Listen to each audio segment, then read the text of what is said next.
What is up, everyone? It's Nick, and this is my Draw My Life video. So I was born and grew up in Trinidad and Tobago on March 23rd, 1986. I was born 2 months premature and weighed 2 pounds 3 ounces. So I had to stay in an incubator for about 2 months. So that's me in the incubator. My mom and dad used to visit every day. So my mom and dad my mom used to bring milk every single day for me. So one day she and my dad showed up, and the nurse told her that, hey, you can take your son home. So when I got home, my grandfather bought this small pillow so people can hold me because I was so tiny. Yep. So growing up,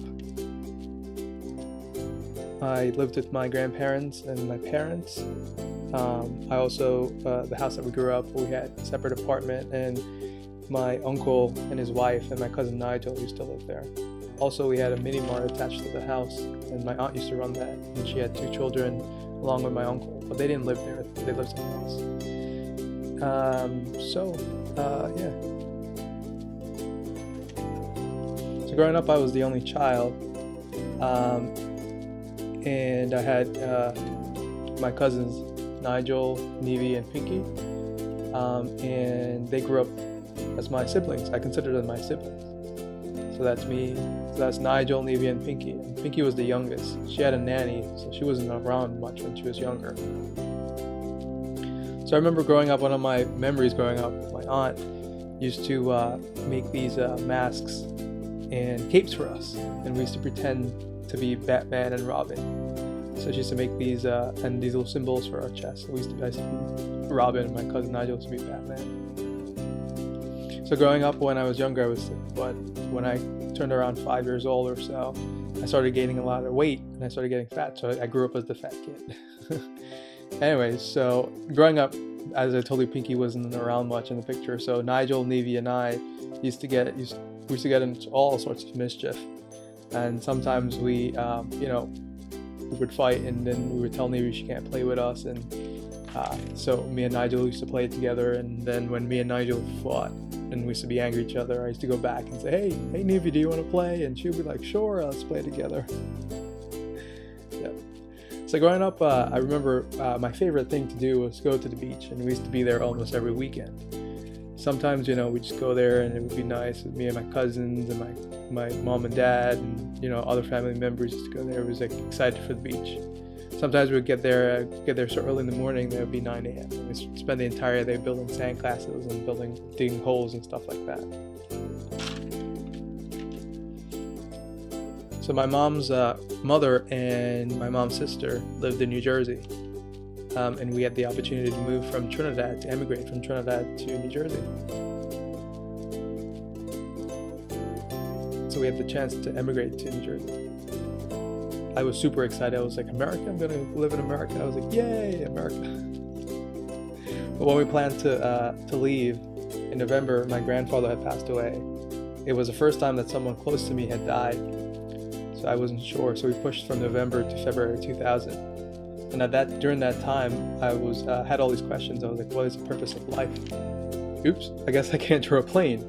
Anyway, so we finally got on a shark-looking plane there, I guess, which took forever to get to New York. It was about 5 hours the first time I was on a long plane ride, and it was in the middle of winter. And I remember when we got to immigration, they sat us next to this lady who was in handcuffs and shackles, and I was like, what? And that really freaked me out. Yeah, seeing that, I'm like, what the heck is going on? Oh no.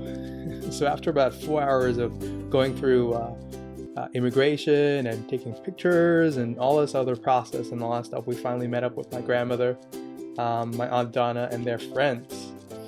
So after we said hello and hey and everything, I remember we had to put on this huge jacket and these gloves and stuff like that, and when we walked out, I was like, the first thing I remembered was, I can see my breath. Ooh, this is cool. And there was like ice all over the place and stuff like that.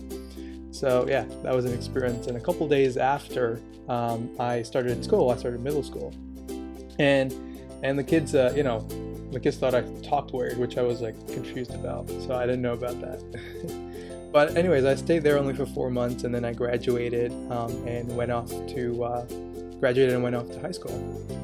So yeah, I went to Trenton Central High School and met some of my very first friends there, Michelle and Vanessa, in the very first week or so. And also I met one of my really good friends that we're friends till this day, was Kyle and his brother Calvin. And now later his wife Yolanda. Sorry Yolanda, I forgot to join you. Anyway, so Kyle used to come over and we used to play video games like all night long and stuff like that. And we kind of fell into both of us fixing computers. When I was 16, I came in contact with the Hare Krishnas, and I started reading the Bhagavad Gita again. And this book answered a lot of the questions for me, and I started on my path to self-realization. And some of the principles was no smoking, no drinking of alcohol, intoxication, no meat eating, so I became a vegetarian. Senior year of high school, Kyle and I started working at Best Buy. And then I went off to ITT Tech, where I studied computer network systems. So after I graduated there in 2007, I started work at Arca. Also in 2007, my path to self-realization, I flew out to an ashram not far from Seattle to take initiation into the Hare Krishnas. And they gave me a new name, Nityananda Ram Das. Also in 2007, I started working out and I lost over 40 pounds. And again, in that same year as Amara was born. So I continued working out and eating healthy, and I lost a total of 95 pounds by the next year or so. I was like a brand new person.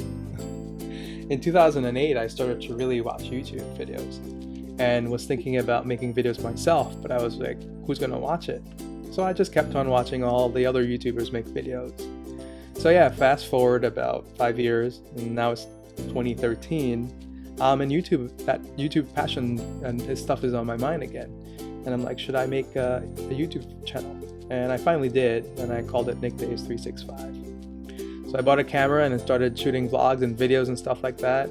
And I just started posting them on YouTube. And I quickly found that this passion for this creative side of me came back, and I really fell in love with the process of YouTube. And it's been a year so far, and I've been having a lot of fun. Who knows what's in store on YouTube? The rest you can see right here on my channel. And this is the end of my Draw My Life video. So I hope you guys liked it. And I really did enjoy creating this. So again, yeah, if you guys do like this video, please give it a thumbs up. And don't forget to subscribe. And follow me on Twitter at Nick Jinku. And you can find me on Facebook as well at Nick Jinku. And remember guys, always follow your dreams. It's never too late. Peace and love, Nick.